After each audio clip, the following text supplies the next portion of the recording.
Good evening, everyone. Welcome to the show presented by Kala in association with Let's Talk, who are our associate wellness partners. Let's Talk is creating safe spaces through shared journeys, helping people connect, reflect, and grow together.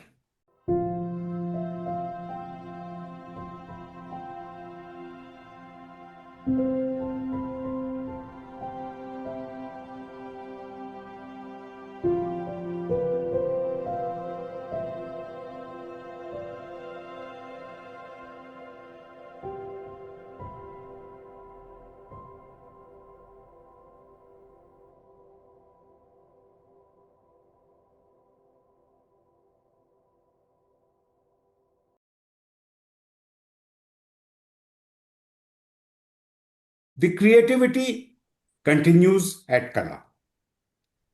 We have invited short stories from young adults 16 to 21 years old for the second anthology, which is titled Reduce, Reuse, Recycle, Refuse, and Restore.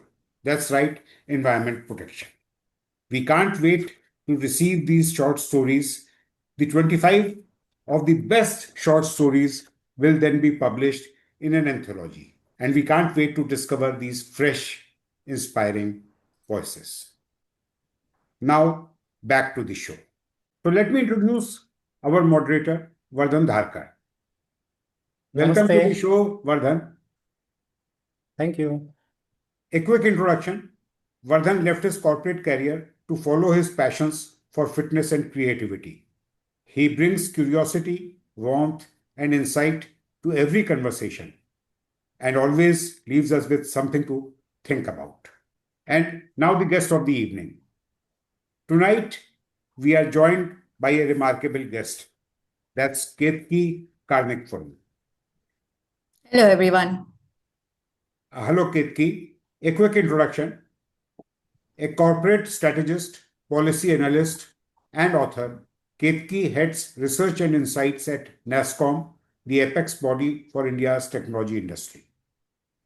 Her latest book, The Generative Artificial Intelligence Tsunami, explores how Gen AI is transforming business, work, and society, and offers a roadmap for thriving in this fast-changing world. Beyond her leadership in tech and policy, Ketaki is also an award-winning fiction writer, twice honored with the South Asia Prize for Microfiction. She has written mysteries and thrillers and brings a rare blend of intellect, imagination, and empathy to her work. Before we begin, a quick note. Tonight's episode is being recorded and will be available on the Kala YouTube channel, Sanjay Chandra 5376. So sit back,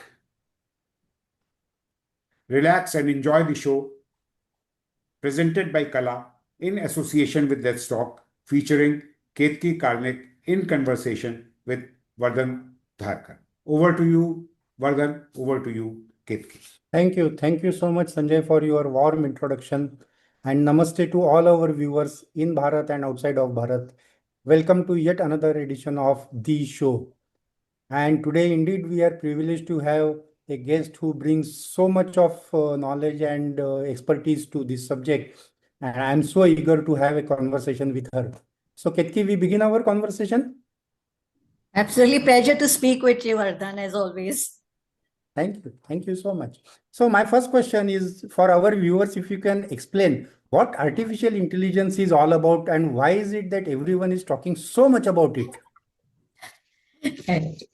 Yes, it has very much become the buzzword. So let me start by, just giving you an analogy of what it is, and then maybe talk about why it's become such a big thing. Let me just give you an example. Let's say it's really about artificial intelligence is about a system that learns on its own. And let me explain what I mean. Let's say you give the system a limerick, right? And so you say, this is a limerick. And in the characteristic of a limerick is that the first, second, and fifth stanzas rhyme, And here are 20 examples of a limerick, and here are 20 examples of non-limerick. So what the system does is takes all this information and on its own, and that's really important, it does this on its own, creates an algorithm to be able to discern what is a limerick and what is not a limerick. So this is, think of this as stage one. Now let's take this, let's up the ante. Now, instead of you having to give features like the first, second, and fifth stanza rhyme, you just supply it with a bunch of examples saying these are limericks, these are not. And then in this second stage of evolution, the system on its own, again, very important to note, on its own is able to create an algorithm which can again discern limericks and non-limericks. Now, this is the second stage. Now let's take it to literally what I call an epic stage, which is not only is the system able to discern what is a limerick and not a limerick, but is also able to generate one. So, that is generative artificial intelligence. And the reason it's very scary and very exciting in terms of potential is because what it can do. So, for instance, you suggest to the generative artificial intelligence, can you create a sonnet in Shakespeare style? And here are the 20 sonnets that he's created thus far. So it studies all his previous works and comes up with a new sonnet, which even a Shakespearean expert will find very difficult to discern from the original work. And that is really the power of generative artificial. It's really, think of AI and generative AI as the black swan event of our time. Black swan, as you well know, is really, it's a rare event with game-changing proportions. So in that sense, Gen AI is pretty much the black swan event of our times. What makes it particularly unique, even amongst black swan events, is the fact that it impacts not just one arena of our lives, but across arenas of our lives and the way we do things, the way we think. And that is why it's become, pretty much the buzzword. Oh, very interesting. And the way you explained it was really something which all of us will understand.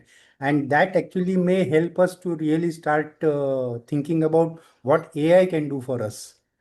So my Yes. next question to you is that what is the impact that AI is going to have, let's say in next 3 years time, on the lives of individual, government, corporates, and the society at large? That's a vast question. But it is, I think the really short answer to that is that it is absolutely going to disrupt all our lives. It's going to disrupt the way we work. It's going to disrupt the way we interact with each other. It's going to disrupt the way organizations are built. So, for instance, because these are questions that some of which I try and answer in my book as well. So what are the capabilities now that are required to survive in the Gen AI world? So, for instance, we all grew up in an era where IQ was really considered the thing and a measure of success. So is IQ really going to continue to be the measure of success? If you are a star performer today in your organization, whatever be the organization, whether it's corporate, whether it's developmental, whether it's educational. So if you were a star performer today, will you continue to be a star performer tomorrow?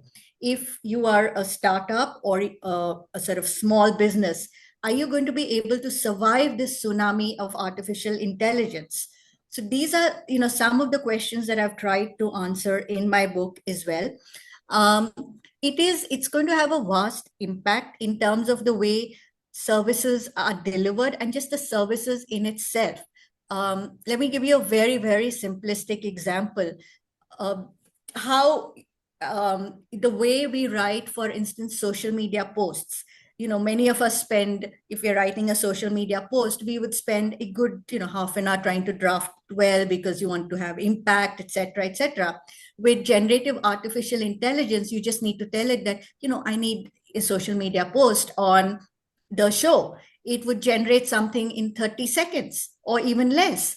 And it's probably a really, really good draft. And you can train it to say, I want it generated in the style of Vardhan Dharkar. And when you look at it, you are going to be absolutely taken aback because it is very much, it uses your language, your style of words, your lingo and turn of phrase, so to speak, and puts it out there. So again, the questions are, what does this mean for the marketing and advertising agencies? What does it mean for interpersonal communication? Because if I am sending you an email and we are just colleagues at work, the AI system is able to map how you are as an individual. And therefore, it automatically generates for me an email targeted at you, but targeted knowing what your sort of sensitive points are, so to speak. Do you like an email? Do you like a very functional email? Do you like a warm email? Should it be talking about your holiday first? So it's just completely going to change the way we interact with each other as well.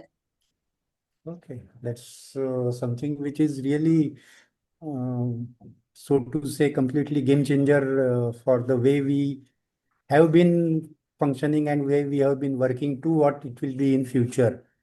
And that brings me to the next question then. Are we as individuals and society geared to cope up with that? Is our education system geared to cope up with that? Is it going to deliver the graduates or engineers who understand that? I think those are very valid questions.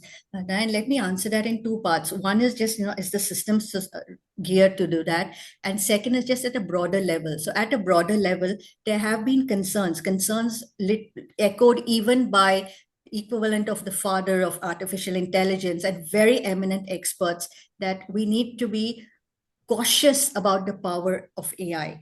It's immensely powerful, and therefore we need to see what, it is going to change our lives, but it also has it has a dark side to it. So therefore we need to be, we need to be very cautious about how we use this. Now, like I said, it is one view. It's not a view that is echoed by everyone. So there is a lot of ongoing debate at that level.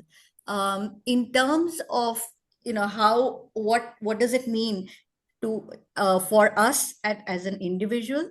I think it will very much mean we need to completely revamp our capabilities, our expertise, and our skill sets. At an educational level, AI needs to be integrated across our education. So, no longer are we looking at AI as a separate vertical or a separate course. It has to be, AI has to be horizontal. So if you are doing mechanical engineering, then it has to be mechanical engineering plus AI. Even if you're doing arts, so if you're doing sociology, it has to be, AI has to be integrated in it. So it's really, now AI is pretty much is going to be the horizontal, which needs to get there. I think our education system will, it will need a fair amount of revamp to be able to take this new input and recreate some of the curriculum. But the worry, Vardhan, is not so much for the new age folks, right? So the college or the ones who are just the sub 25s, because in a way they are almost AI native. They're the ones who have grown up with AI, and irrespective of whether their courses have this, they kind of know how to use it because that's what they've been doing outside of, the school or the college. The worry is really for people at the mid management or the mid age people and onwards. These are the folks who've been in a particular job for 20 years, haven't really, they've worked in a particular way. AI is this completely new animal which has come to them. It's also, for a lot of people, going to take over many of the tasks that they are currently doing. So the need to upskill them is urgent. And that is where I think the major challenges. To me, the major challenge is not at the junior level, because they can be upskilled quicker, because they are literally like a white canvas. It's these folks who need a lot more attention. Yeah, I completely agree with you. And the point that you talked about mid-level managers or the employees who need to upscale. My question is that in this revolution that is taking place, do you think that many of the jobs at mid-level or even senior levels will get wiped out? And even if they upgrade themselves, they may find them that they have no job to look at. So, all sort of disruptive technology changes in the past have shown that on the whole jobs get created. So yes, it's a bit of it's all about reallocation of jobs, and typically the reallocation also results in a greater number of jobs. But at an individual level, you are absolutely right. So a person X will find that he or she may no longer be doing the job that they are currently doing. However, they have skill sets and expertise which can then be bolstered to be able to do something which is adjacent to what they are doing, or it may seem like it's a completely new job, but it draws hugely on the expertise, experience, and skills that they already have. So I think the short answer is you may not be doing exactly the same thing you're doing, but there is huge opportunity. And yes, there is the need to sort of, get familiar with this new world. Okay. So the idea is that you should get quickly upgraded to yourself, your skill sets upgraded, so that then you can actually the way rather than getting swept away. That's how that's what the message I think you are trying to give. Yeah. My next question is that what is the impact this technology is having on the world of literature or the world of the creative world? That is, I was expecting that question, Dan, and the honest answer is that it's still evolving, but the ramifications and the implications are humongous. For someone who has a huge passion and love for the creative, it's it's a bit it's sort of it's a bit intimidating, because writing will almost no longer be a special skill. I don't know how many of you, to all our viewers, have noticed that folks who you knew, and I'm using the LinkedIn example, folks you knew, who you kind of knew were not great writers, suddenly on LinkedIn, they're pushing out posts which are so beautifully written. Have you ever wondered where that's coming from? That is generative artificial intelligence. What does that mean for the creative field? It just, it means that it's just that much easier. I can literally give a prompt to ChatGPT right now, saying, create a write in Charles Dickens style, and this is the broad, and instead of basing it in the UK, base it in India in the 18th century. And it will come up with something which is exactly the same. So it's a big question, Artan, where does that leave creative writing? So I think the way I look at it is twofold. One is that there is the base, which is, very, for lack of a better word, very the primitive creative writing. That is something that Gen AI will sort of, be able to do. But the really innovative stuff, the sort of, the stuff that doesn't come out of patterns. So what does AI do? AI looks for patterns, but anything that is out of box, anything that is not possible to be patternized, to be gleaned from a pattern, that is something that will still stay. So in a way, you could think of it as just upping the ante on creative writing. So it's going to push all of us who love writing, who love the sort of creative arts. It's going to push us a little higher to say that, don't be satisfied by just the sort of, simple creative writing or the simple creative story. Push yourselves to come up with something that's even more out of the box. Okay, so it will help all of us to actually polish our ideas and present them in a better fashion. It will help us polish and present in a better fashion. But in some cases, like the simple stuff, like if you're writing a blog, or you're writing, just some or an article for a newspaper, you could literally get that written out of Gen AI. And therefore, the authors who took pride in writing that will have to then step up, because the base is just taken over by a machine. Okay. Okay. So do you expect, let's say in next 5 years or so, there will be a bestseller author who is AI rather than a human? 100% less than 5 years, because we now already have music which is composed by AI. So that's, it's not at all any different from writing a book. And I Interesting. think that is sorry, just to that is already a big concern, because a lot of publishers have started using tools to figure out whether this has been written by AI or not. So it's a huge ongoing concern. So I wouldn't say 5 years, I would say next few months. Oh, is that so? That's very interesting. That's very interesting. So let me ask you one completely different question.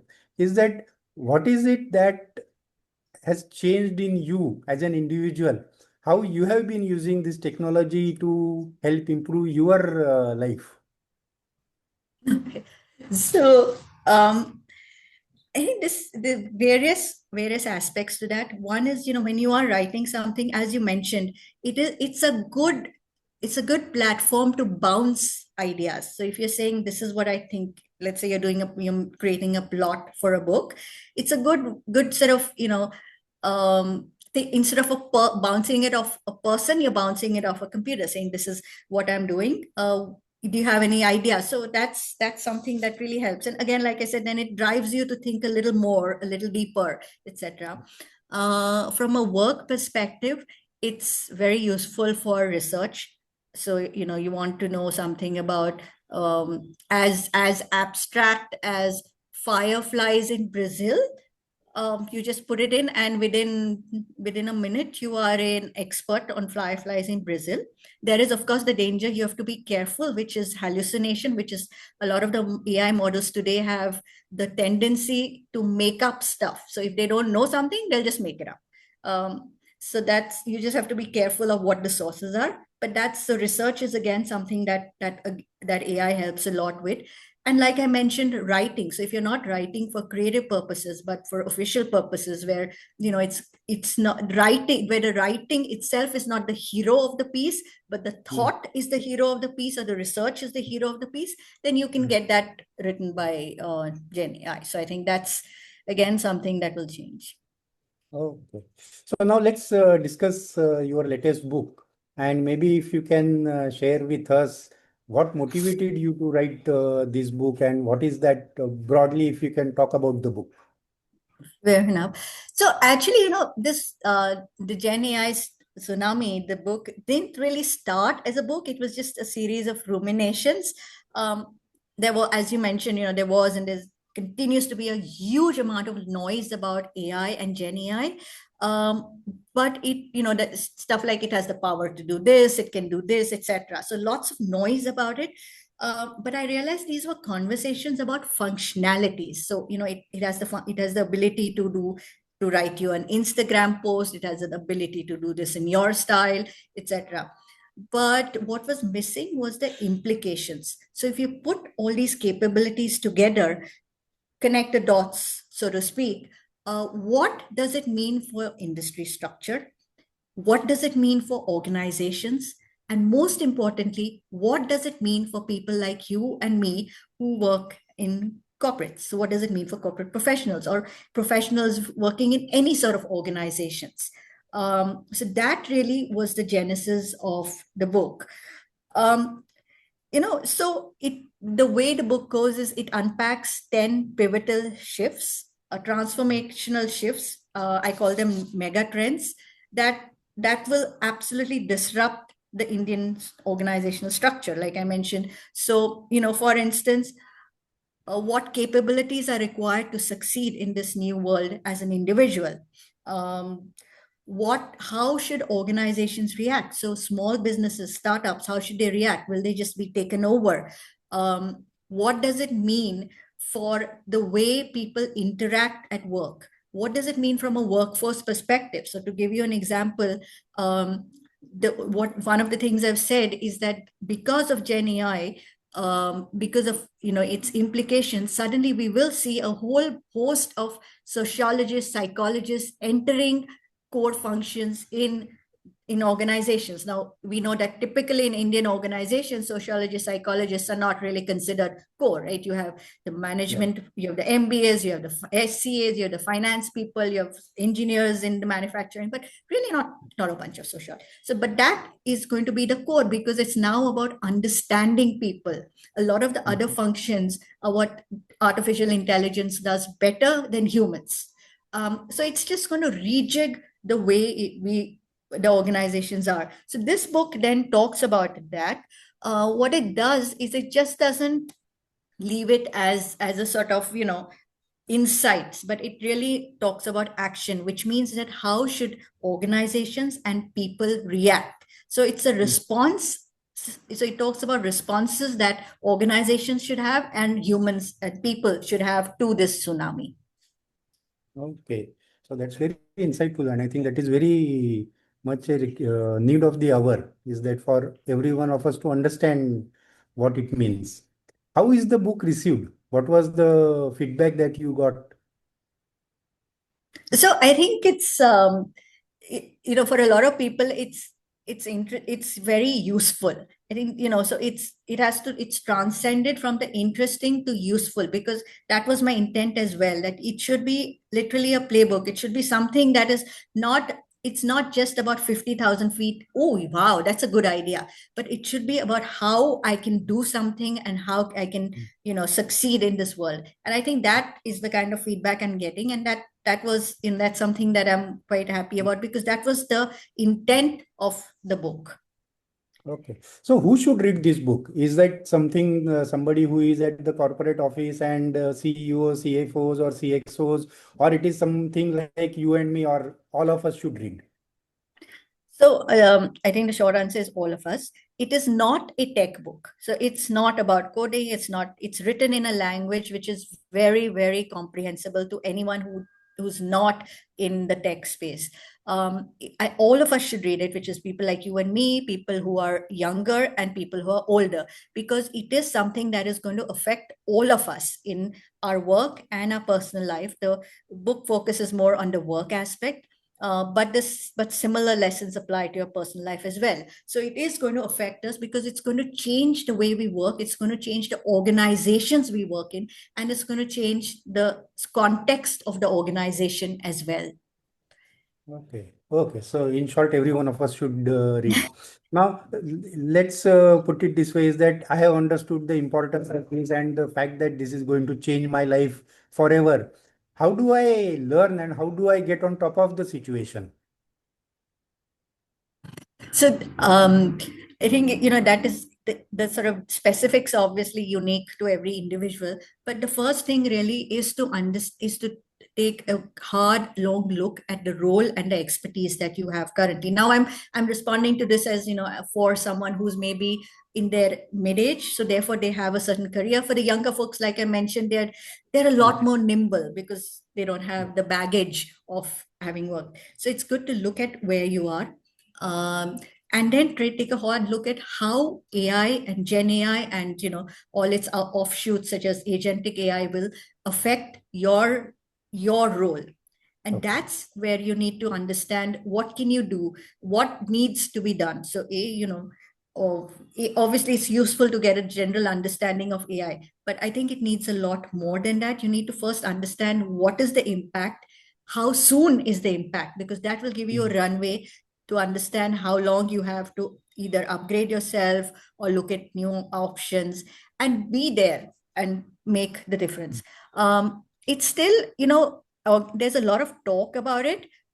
It's Organizations are still in the process of transforming. So this is also a good time for many people. Again, depends on the organization you are, but it's also a good time for many people to assert themselves as a leader in AI in their sort of function. So it's, you can be like a pioneer or a first mover, which will again position you very strongly in the organization.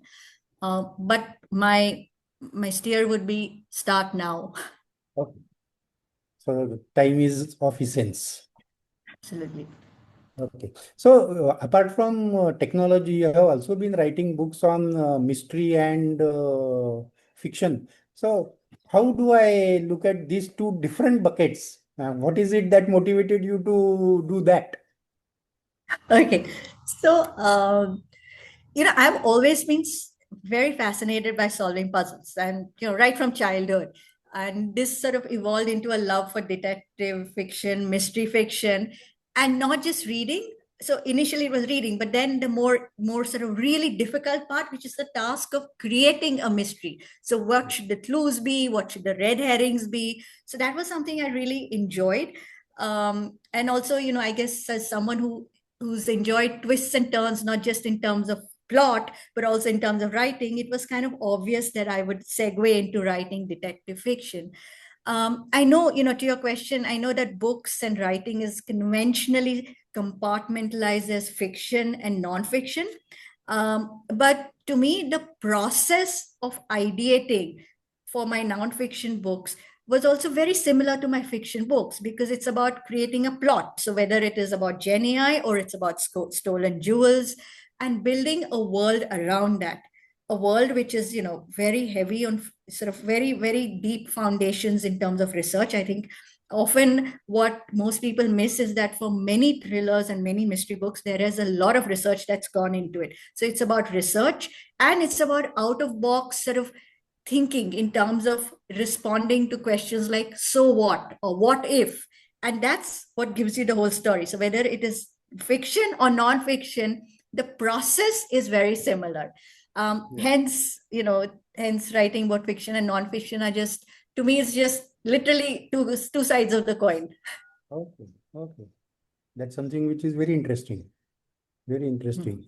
And that brings me to the next question. And next question is that what should we expect from you in next 2 years? Wow, good question. I'm hoping, Dan, that I might, having done a nonfiction, I know I'm talking at in conventional terms, I can look at another fiction book. Again, sort of a thriller mystery based, because that really is my genre. So maybe a thriller mystery based book for adults. So I wrote it initially for kids, but I think I'm now shifted to adults. Okay. So all of us will be looking forward to that. So Ketki, as part of our program, we also have rapid fire round, and I'm sure you are going to enjoy that. Okay. So Hope the questions aren't too difficult. questions are very easy. Fair enough. Life without ChatGPT is More intellectually challenging. Makes you okay. think a lot more. Okay. Your advice to Indians to stay on top of this technology. Use it. The more you use it, the more you get used, you learn a lot more. Nothing like rolling up your sleeves and putting your hands into the water. Okay. One big change that will change our life in next 2 years. Gen AI, generative artificial intelligence. Okay. Choose one, playing guitar or reading detective novels. Can I choose both? Hmm? Can I Oh, choose both? your choice, your answer. Yes, both together. So part this, part that. Okay. And last question, AI to Ketki is? A tool, but a tool that does not replace the humanness in us. Perfect. You score 10 out of 10. And congratulations for winning the rapid fire round. And that was Ketki Karnik for all of us, all our viewers. Let me now hand over to Sanjay to take forward the proceedings. Sanjay, back to you. So thank you, Vardhan, and thank you, Ketki. That was an amazing conversation. I loved it. And in the process, I learned a lot of new things. Yesterday during our icebreaker Zoom call, Ketki said that, what will be learned? Probably nothing, but we learned a lot. And I'm sure our viewers are also going to be really enjoying and learning from all about GAI. So that was Ketki Karnik reminding us that the future isn't something to fear. It is something to understand, shape, and grow with. Embrace it. If you missed any part of the this conversation, or if you could not join the conversation live, the full recording of this episode will be shared on the Kala YouTube channel, Sanjay Chandra 5376. Watch it there, and share your thoughts. And more importantly, don't forget to read Ketki's book, The Generative Artificial Intelligence Tsunami. That's it for today's episode of the show, brought to you by Kala with our wellness partner, Let's Talk.